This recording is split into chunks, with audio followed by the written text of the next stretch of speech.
swap with Iran is underway at this hour. 5 Americans are coming home in exchange for 7 Iranians who were held by the U.S. The deal is unfolding just as the nuclear agreement with Tehran also takes effect. Iranian state television announced the news Saturday, a swap of 4 Americans being held prisoner in Iran in exchange for 7 Iranians held or charged in the U.S. The U.S. State Department also dropped international arrest notices and charges for 14 Iranians.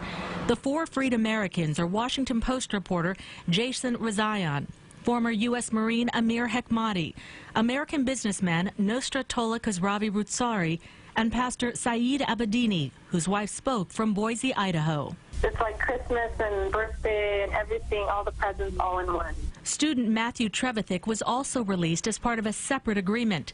Secretary of State John Kerry spoke about the developments from Vienna. They should be on their way home to their families before long. The prisoner swap was announced hours before the United Nations nuclear watchdog, the International Atomic Energy Agency, certified that Iran has met its commitments as part of the nuclear deal with 6 world powers.